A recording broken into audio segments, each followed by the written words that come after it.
Ow. I dare you to be singing that song through COVID-19 there, dude. That's what today's show is about. Breaking up is hard to do. We're going to be talking about why breaking up is hard to do and what is the underpinning about breaking up and why is it so hard to do? So guess what? We're going to have a great show about this. I'm Dr. Pat. I'm here with my sidekick. Yep, my host, co-host, Mark Anthony, right? Breaking up is hard to do, right or not? Oh my gosh, is it ever? And you said about COVID, I saw a report from Italy that because Italy was the first Western country that really got slammed with COVID and they were in quarantine. And when the quarantine lifted, a record number of divorce suits were filed. So apparently, being with the person you love 24/7 can be a blessing or not so much. Well, it is. And, so we're going to talk about why this is, though, too.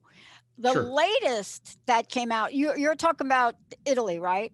Yes. The latest that came out, I think this came out of the UK. Yeah, it came out of BBC. Why the pandemic is causing spikes in breakups and divorces. Now, they talk about a lot of things, but we're going to talk about some other things. It's so gut-wrenching because, they have this picture of this woman's hands, and her hands are like just beautifully hovering over a piece of paper, obviously a divorce paper. She's got these beautiful red nails, and she's taking off her wedding band. Oh, my God. I mean, yeah, she's taking off the wedding band. But it's not as simple as that, is it, Mark? No, it is not. And, I'm an attorney, but I never did practice divorce law, but I was in a number of law firms. And let me tell you something, the attorneys that practice divorce were the most unhappy people I think I've ever met because all day long they're in the middle of other people's failed relationships. And every time, I'd say 99 times out of 100, when their clients would call in, they were extremely unhappy. And I get that. But it is breaking up is a lot more than just taking off a ring, particularly when you get married, you have financial investments, you have kids, you've got all sorts of this intertwining. And then there's the emotional strain that goes along with it. So breaking up is hard to do. Okay, and I want to say this. This is from a British law firm, but we're also going to be doing a show on why this is from women's perspective. So on the Dr. Pat show, we're going to be taking a look at, for the first time in history, according to this expert, first time in history, Women are taking the brunt. Usually, when you talk about divorce, we talk about what happens to men. But this is the first time they share some very interesting information. And we're gonna talk about some of this today. But this British law firm logged 122% increase in inquiries in July, between July and October, compared to the same period. But breaking up is hard to do. What would move a person or people to do it? What moves people to do it? What is it that you've said, "Oh, that's it, Mark, that's the last straw. That's the straw that broke my back." It's very that's a very good question because in this country, in the United States, there's a 50% divorce rate. All right, so you have a 1 out of 2 chance of your relationship failing. Now, in a country like India, where it's not unusual to have arranged marriages, and that may sound medieval by our standards, but my great grandmother, she lived in Italy, and back then they had arranged marriages. The families would get together and say that your daughter and our son, et cetera, would get together, and for the most part, it seemed to work. But of course, back then, the word divorce was a very bad word. Yet in India, it seems to be a matter of practicality with the arranged marriages, and so it's approached more like a business decision. Whereas in the most of the world, you marry somebody because you love them, and love's a very complicated emotion, probably the most complicated. We go into our careers, we plan ahead, we plan for our finances, we plan how we're going to buy a car, what house we're going to build. But do we really go into love with a plan? And it just happens. And sometimes it's really good, You and mean like what? sometimes Like it's a really plan to not. get the U-Haul? That's the plan. That's the plan. If you're a part of the gay community, what your plan is, let's get the U-Haul, right? But what we're talking about is, who has the plan? Some people have a plan. I know a couple, they sat down and they planned everything. It was really interesting to go to dinner with them one time, Mark. I bet. They planned their grave sites. And I'm like, this is truly an anomaly.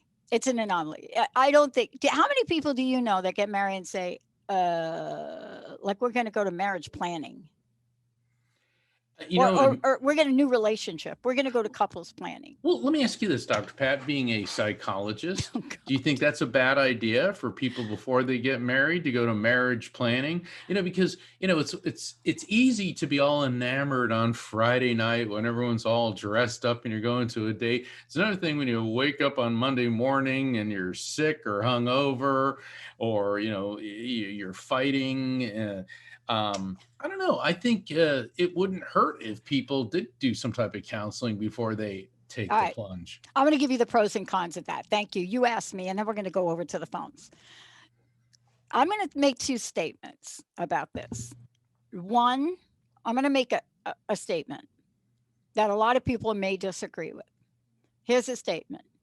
The how is, in a lot of cases, the how might be even more important than the thing. Why? This is a psychological contract. This is in my realm of studying this 10 years, but we don't talk about it as secular.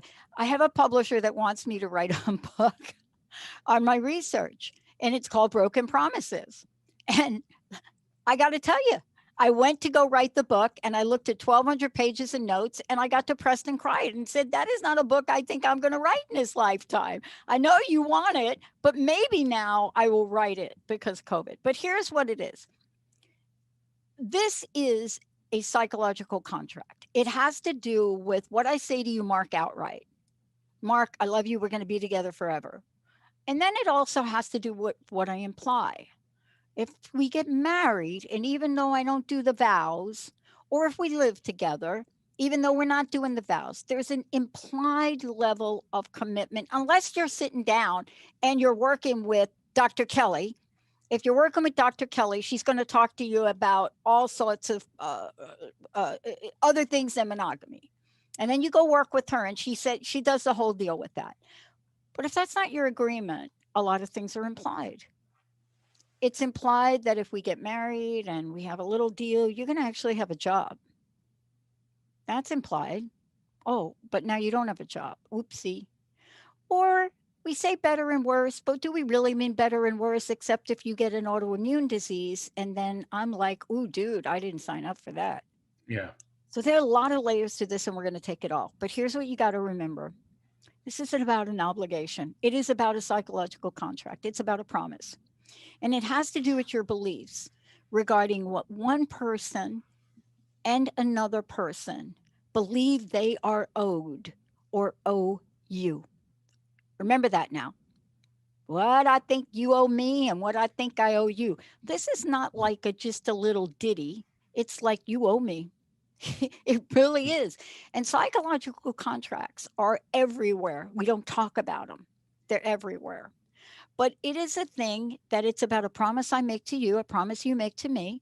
It's about how long that promise is for. It's about ethical considerations. It's about morality. It's about good conscience. Cheating is not good conscience. It's a violation of your psychological contract. Also, you're just cheating. Yeah, I've seen that in so many instances where people say, well, we have an open relationship. That's the beginning of the end, because the intimacy, which is central to that contract, is gone. Mm-hmm. And then I see that it devolves into, you turn basically into roommates. Oscar Wilde has an interesting quote. He said, never love anybody who treats you like you're ordinary. And I think that's important. And in a relationship, you have to realize that there's something about this person that touched your heartstrings, something about this person that made him or her stand out from everybody else in the world. Don't forget that. And people need to be reminded. Men need to be reminded of that. Women need to be reminded of that. People need to be validated to know, you may be one person in the world, but you may be the world to one person. And people need to be reminded of that. And I think that when those things, the euphoria, the newness wears off, and that's to be expected, you still have to maintain the respect, the honor, the love, and to treat that person that you're spending or sharing this part or all of your life with like they're special, because they are. Levinson, one of my old mentor guys in psychology, 1960, in the 60s, he was big on this, right? But he really looked at it from the work perspective. My research moved it out of the work perspective. But he said, look, psychological or unwritten, see, psychology, you cannot see it. Behavioral psychology, which is what I work with, and cognitive psychology, which is you can't see the mind, but you see it in the way we express ourselves. You see it in body language. So he comes out, Dr. Levinson comes out and says, here it is, folks. This is it. I'm going to give it to you in 62. Psychological or unwritten contract is a product of mutual expectations between the parties, like the man, the woman, the man, the woman, the woman, whoever it is. That's it. And the relationship, right? That they may not themselves even be dimly aware of. You may not even be aware of it, but nonetheless, it's going to govern what your relationship is to each other. Dimly aware of, dimly. See, that's married, right? Because you don't have the plan, like you said, Mark. You don't have the plan. So you're dimly aware of it. And these contracts, these agreements are largely implicit or unspoken. They're unspoken, right? And here's what he says. Here's what he boils it down to. He says, this exchange means this. It is as if both are saying to each other, you must, for I require it. Marriage. Well, and we don't talk about it like that because, what we have people writing in Cosmopolitan or they're writing, but we don't talk about it this way. No, we don't. People think that Abraham Lincoln, one of his I love Lincoln for so many reasons, but he made a quote about about marriage. He said, "Marriage is neither heaven nor hell. It's simply purgatory." But Which, he had a struggling marriage. I mean, yes, he did. He did. he had no idea. And we look back at history. So, have you ever been dumped, Who hasn't? Mark? Oh yeah, yeah, and it Well, hurts. I had Oh, a God, pretty it good hurts. track record. I had a pretty good track record. I hate to admit this. I was like a crazy child. So, I had to atone for my young days. I must admit that. We're not going to do the show on me though. But I did. I made my amends. I did a lot of things. But it's the how that matters. So, what do you do when somebody you've been in a relationship with for whatever point of time, and I'm going to tell you this is a true story, says to you, I got to talk to you. Oh, great. I'm called to be alone. Oh, okay. Well, I'll go out of the house for an hour. No, I'm called to be alone. Okay, take whatever time. No, I'm called to be alone means I'm leaving. So it's in the how. And what happens with divorce is we never get past I'm leaving. Yeah. We don't quite understand it. What if we were to say today, breaking up is hard to do, and the how may not matter? I wonder what our listeners and callers might have to say to that. Well, I think we have someone on the line that may be able to add that to this conversation. Who do we want to bring on, Jacob? We've got Denise from Florida. Denise, you're on with the Psychic in the Dock. Hi, Denise. Yes. Welcome to our Breaking Up is Hard to Do show. Yes, it is. Hello. Hello. Hey, Denise. You had me at hello. How can we help you? Well, I was dumped. It wasn't intentionally at all. It was circumstance. And that was back in like '08. And I have not had a relationship since. And I mean, I had a mother that had Alzheimer's, dementia, slowly, rolling into Alzheimer's. So I really, after him, because his mother also had Alzheimer's, so the four of us would go out and it'd be perfect, Yeah. He just understood everything that I was going through. I understood everything he was going through. His mother passed away before mine did, years before mine did, but we were still together. But then he had a heart attack, and in my mind I was like, oh my God, I can't take care of him and her. Yeah. And but then his ex-wife came back into the picture, and I was like hurt, but I was so grateful. Oh, yeah. Yeah, I was grateful that she was there. She could help him. She could take it. He was a wonderful guy, but I had to just think of my mother. Well, my mother passed in 2015, and I mean, he and I broke up in like 2008, and she passed in 2015, and all these years have gone by, and I have not had another relationship. Mm. And I don't know why. I might be able to give you some insight, but I want to turn you over to Mark first. Well, because, the fact that you were with and you cared for your mom for that long, clearly this is not the circumstance that I was referencing sort of tongue-in-cheek to start the show. No, it is. It's absolutely perfect. This is absolutely perfect because you know what it points to? It points to how complex this conversation is and how sometimes we don't give it the due value and heart-opening conversation that it requires. But this particular circumstance is, first of all, thank you for sharing that powerful story. Thank you for sharing it. And thank you for explaining it so beautifully. Denise, if I may, I want to tune into your spirits on the other side. And it's interesting because this may be your mom's spirit coming through. And all of a sudden I'm feeling physically cold, which is a circulation issue. But the spirit seems to be focusing this more on you. Have you been, and I know you're in Florida and it's warm pretty much all the time there, but have you been feeling cold, like in your legs, your extremities, like a cold physical sensation? No, it's 80 degrees here. That's not what I'm asking. I'm asking about No, circulation. no, I haven't. No, Okay. I haven't. I feel good. Okay, that's interesting because she keeps giving this cold. So this could be actually a metaphor. And what she's telling me is that in taking care of her and going through that relationship and going through the breakup, it's not that you're cold. It's almost that the cold and numb, you've become numb to the emotion of love, not because this is a negative thing, but this is a self protection thing. Does that make sense, Dr. Pat? Yeah, it does. It does. And the fact that you're talking about chills, and, I'm not exactly sure what went on with your mom.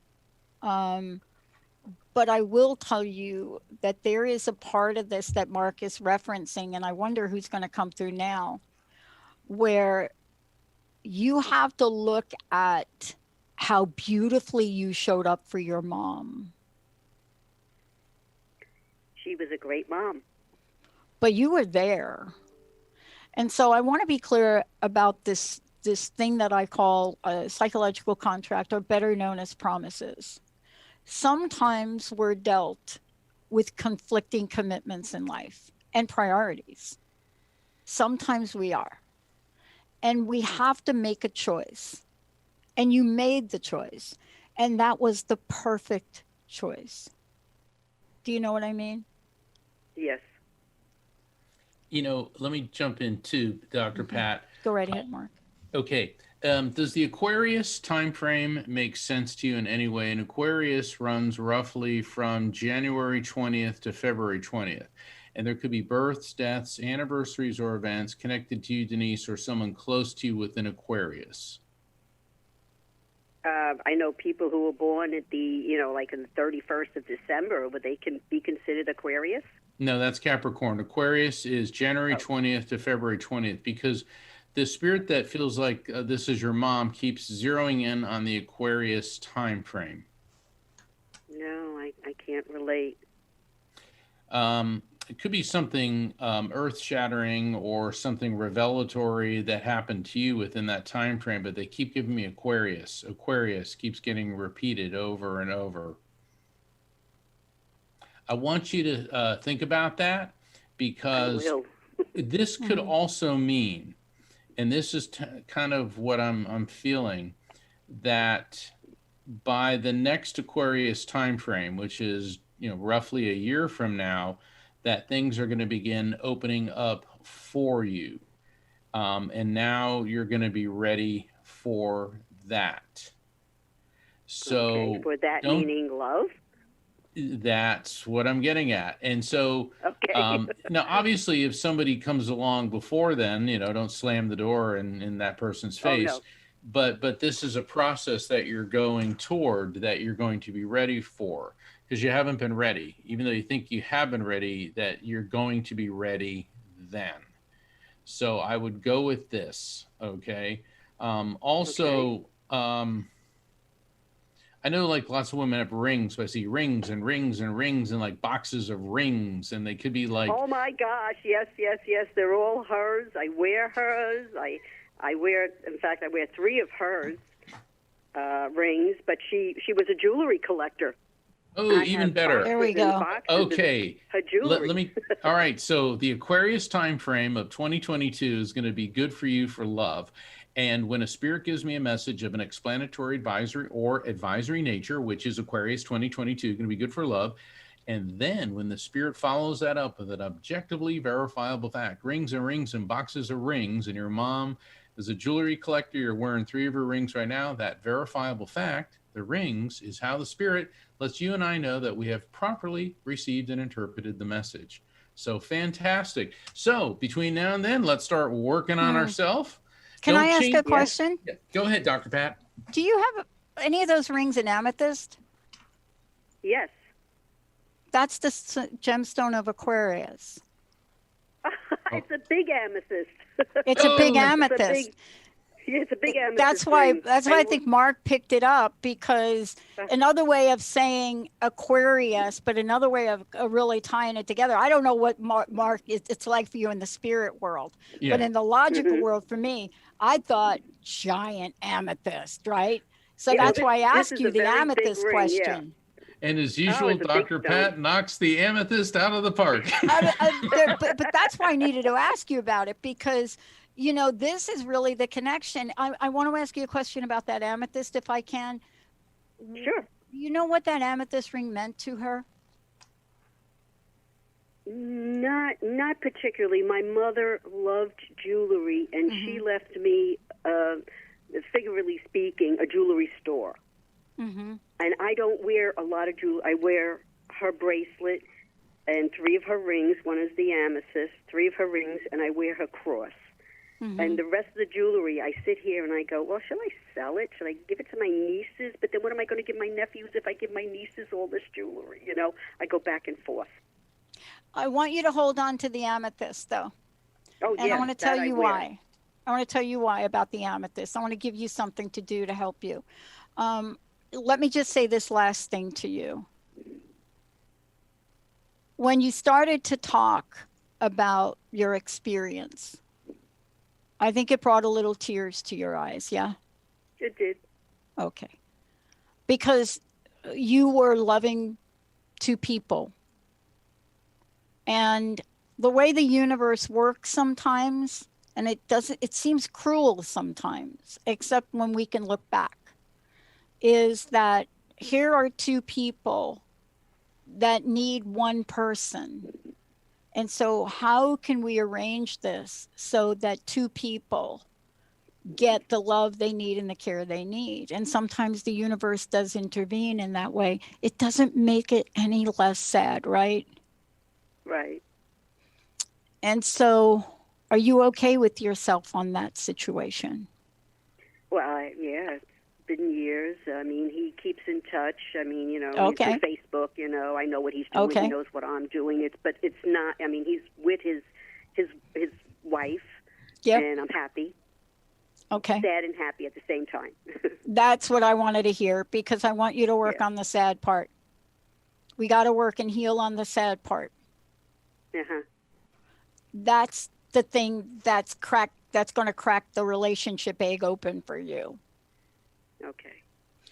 Because that amethyst is a healing stone.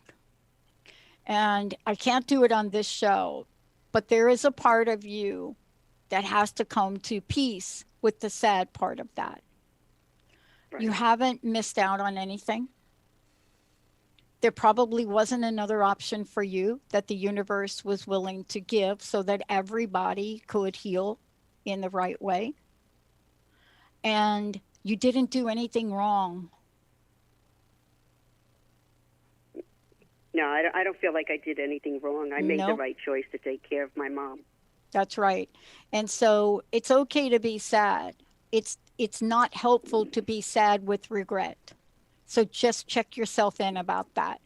Sometimes Okay. I'm sad for some people I've lost, but man, I was dying from regret. I could have done this different. I should have done this different. And in the world, you know, I had a therapist say to me once, girl, you are not that powerful. You ain't nothing, Pat. You think you could have done to do this or do that? Nope, nothing. So please come to peace with that sadness and make sure it's not a sadness of regret. If you can heal that, you will be open to the love that you deserve. Okay? Okay. Oh, thank you. Thank you. You're welcome. You're welcome. We're going to take a short break. When we're back, we got the phone lines open. Special song we're going to hear Mark. when we. Hey, thank you. You're welcome. Yes. Okay, Aquarius thank you very much. Be and blessed. the Amethyst. That's a book title, isn't it? Aquarius and the Amethyst. Let's take a short break, everybody. We'll be right back.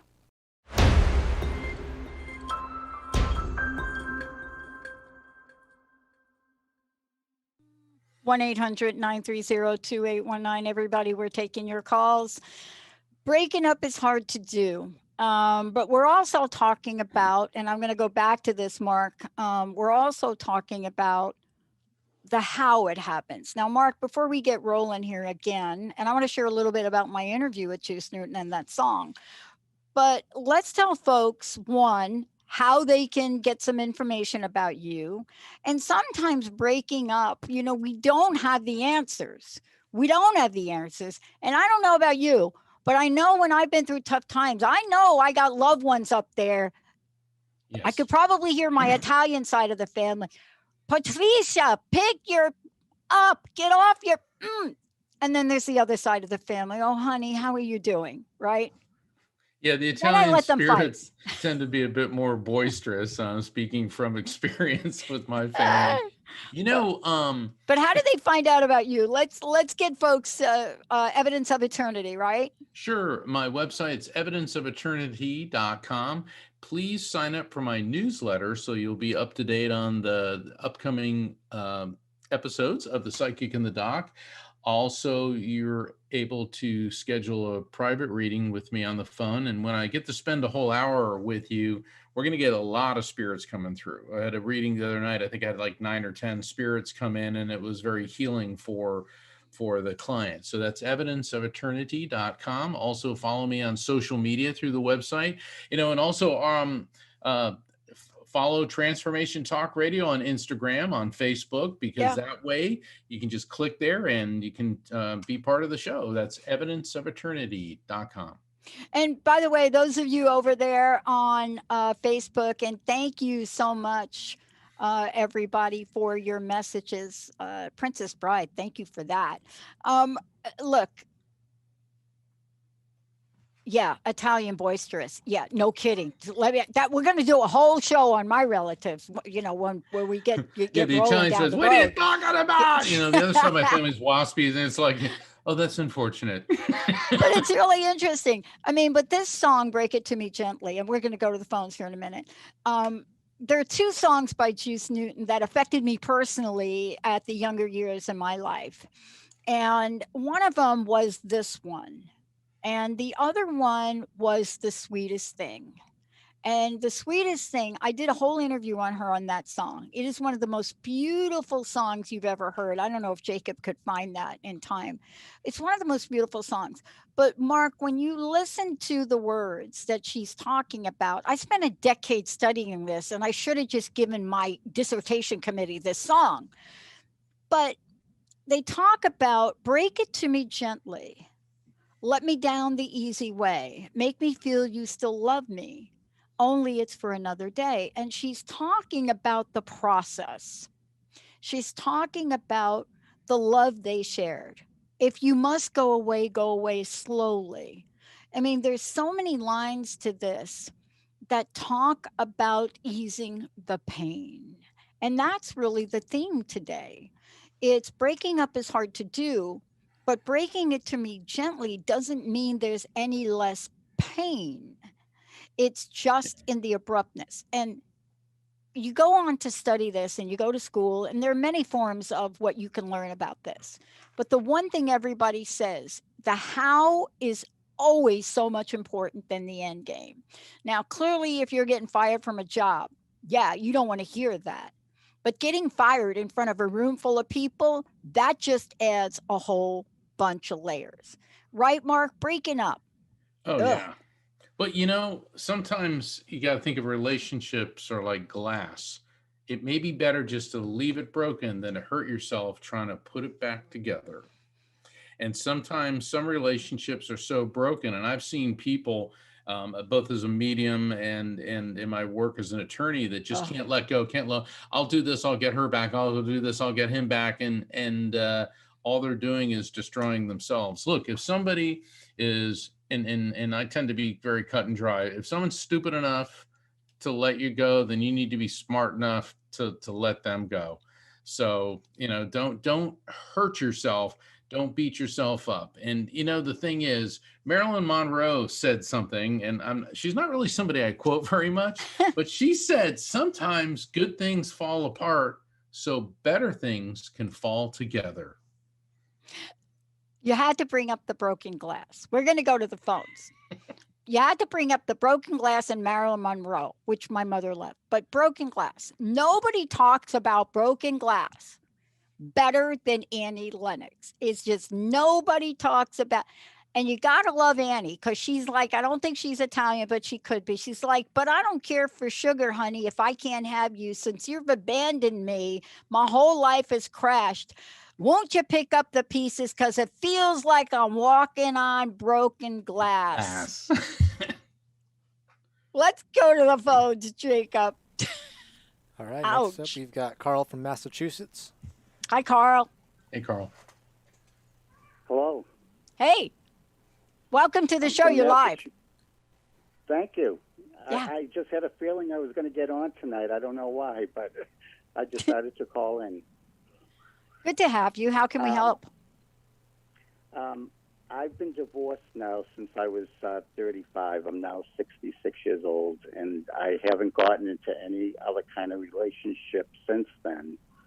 And the reason being is because my wife had an affair with somebody in my family, and I believe I've forgiven and gone on. In fact, she still comes to my house every once in a while. But I was just kind of wondering why, I just didn't have the willpower to do it again. I mean, and a lot has happened from now until, from then until I'm 66. And I figured you could give me some insight on it. Do you want me to go first? Yeah, go ahead. Okay. So, Carl, let me say this. There's nothing more painful, I think, when we talk about relationships than the situation you just described. And when I talk to people about relationships, and I talk to people about that particular act, right? Usually it happens with a person and they both can disappear for they're gone, right? Right. Like the cheating happens and then they're gone. But when it's in the family, it's a completely different dynamic. Right. Do you think you're responsible for that act that she did? No, I believe there were Okay. a lot of mental problems with her. And, I mean, it happened with my father, which,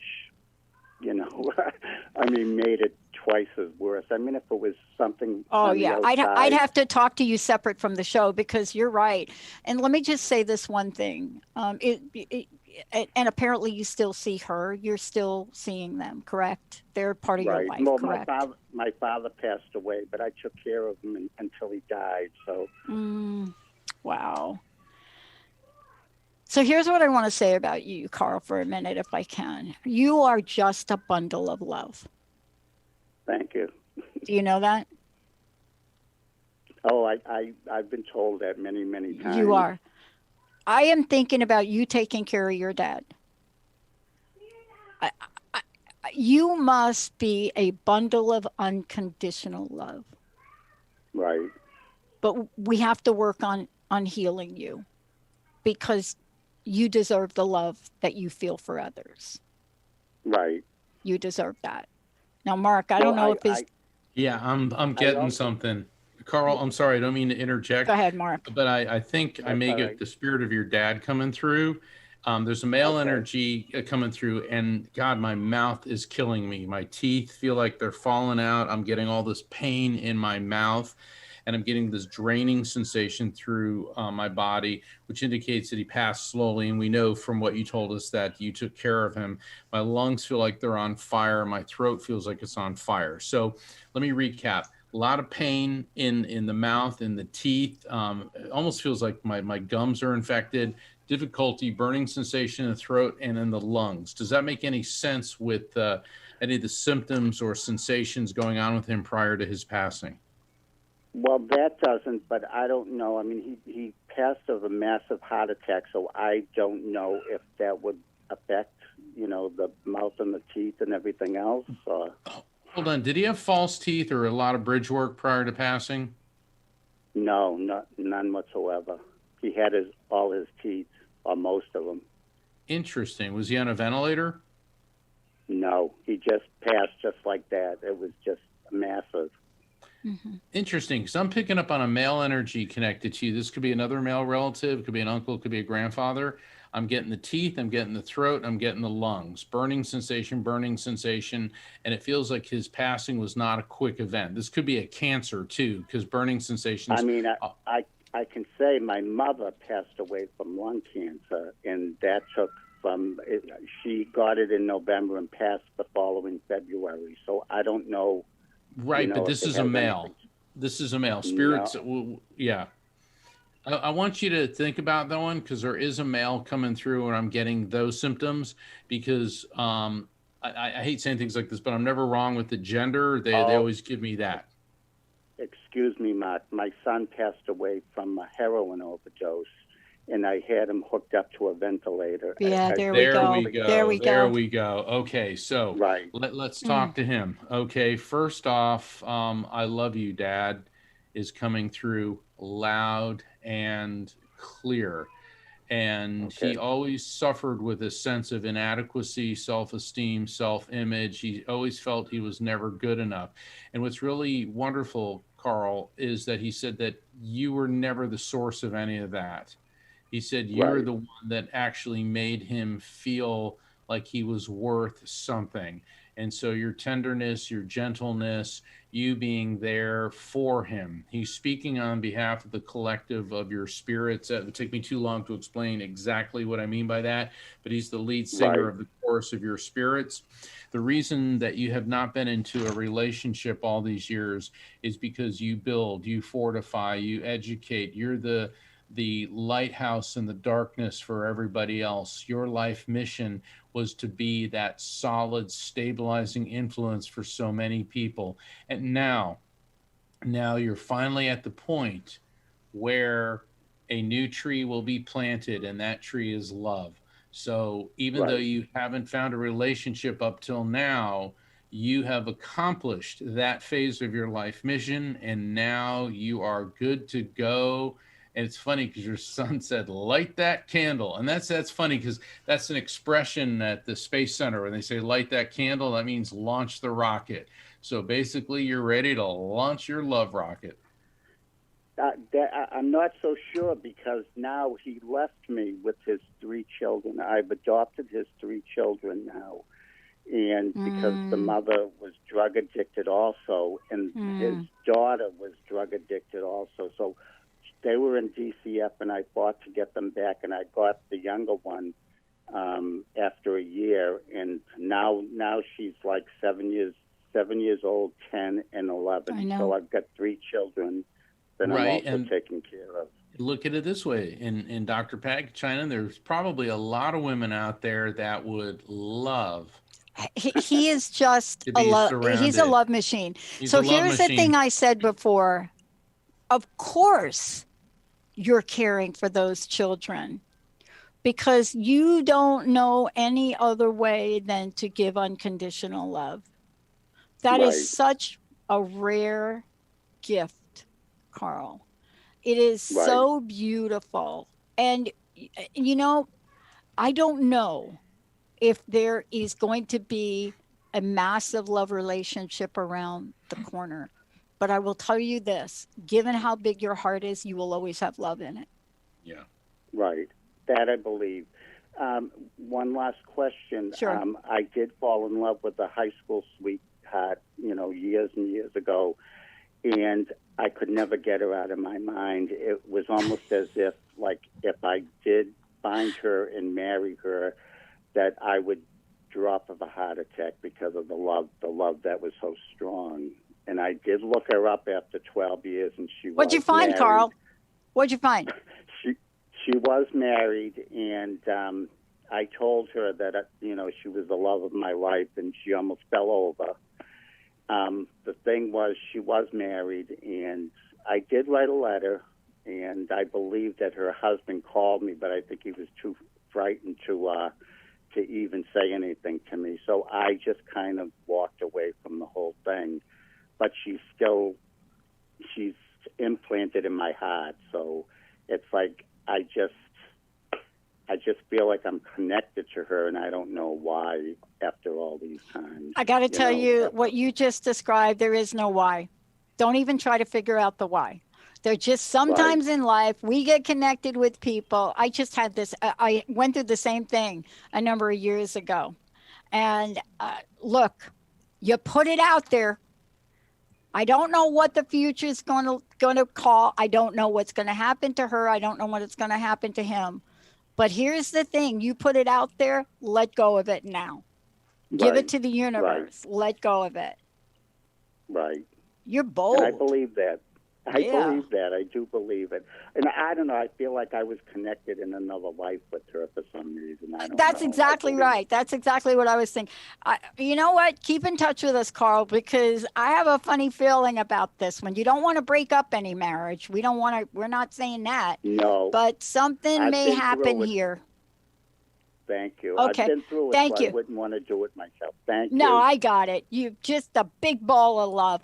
Let's keep going to the phones, Jacob, if we could. Oh, man, I feel so much love from him. I feel good. Yeah, he's a nice man. Wow. Jacob, who do we have next? All right, we've got Carol next from South Carolina.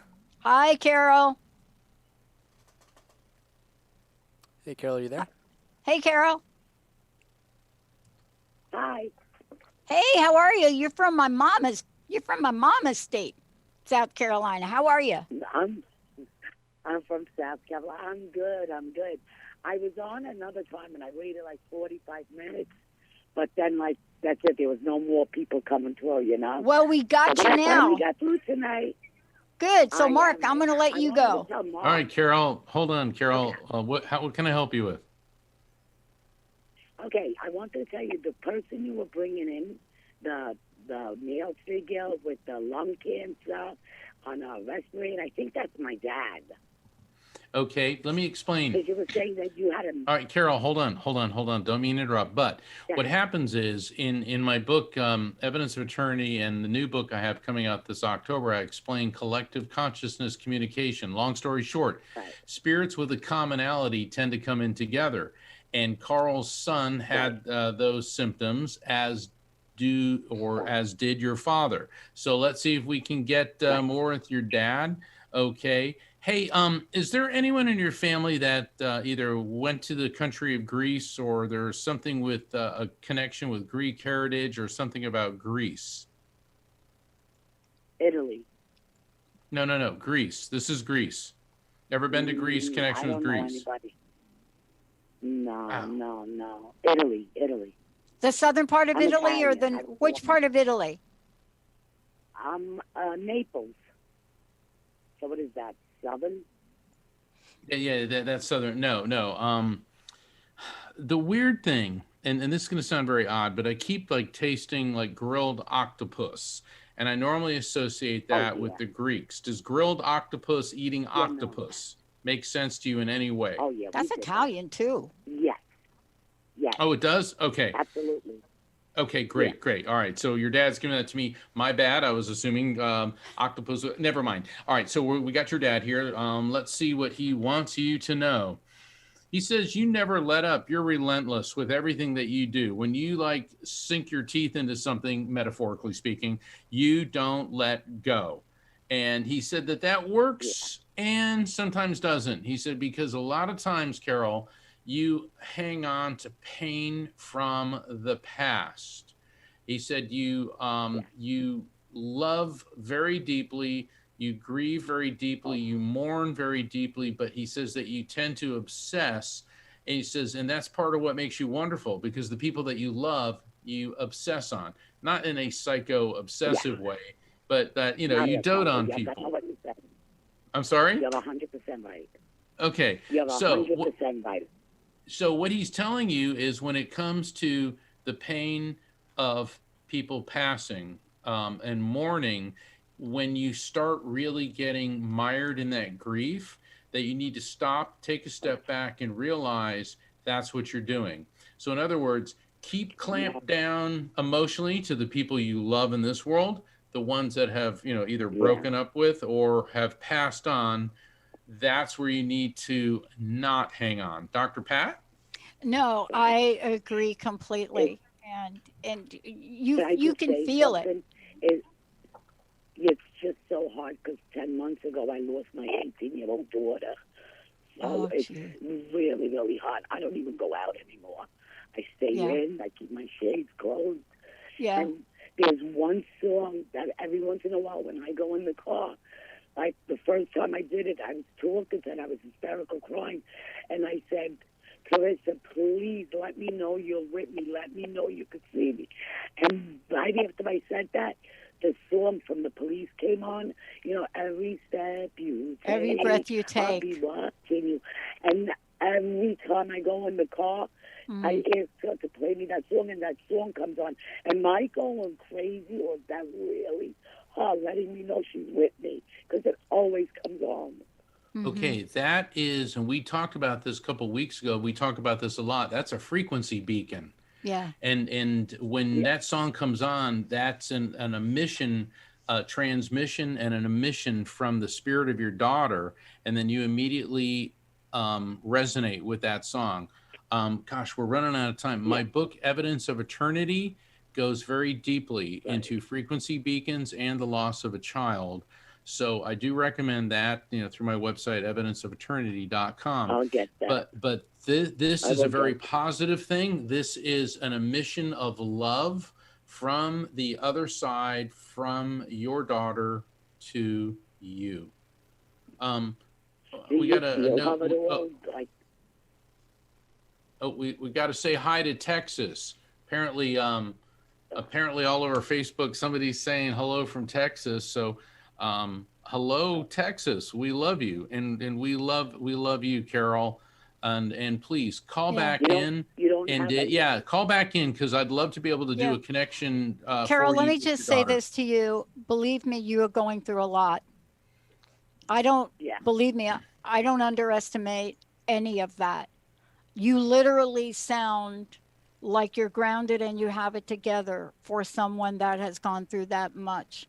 And what I want to say to you is, I know it's hard right now. I know it's hard. But you are getting the messages. You are getting every breath you take. Yes, I am. They are with you. Please don't forget that.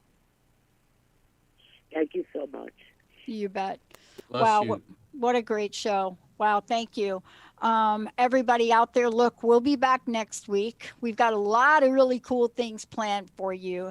And I want to just end with this note on breaking up is hard to do. I just want to end with this. Out of thousands of people that I interviewed in a research study, I want to tell you this, and yeah, it's research, but it was both qualitative, a lot of interview notes. I'll tell you the one thing that comes to the top on any kind of breaking up contract. You've got to hold your head up high. You've got to be in respect, and you've got to demand respect.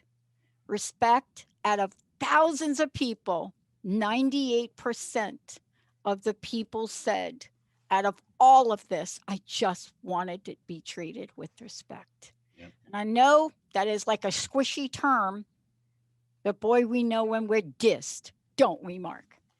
I think Aretha Franklin sang it best. R-E-S-P-E-C-T. Hey, thank you all. Mark, thank you for a great show. Thank you all for tuning in. And we are going to see you next time. We'll see everybody.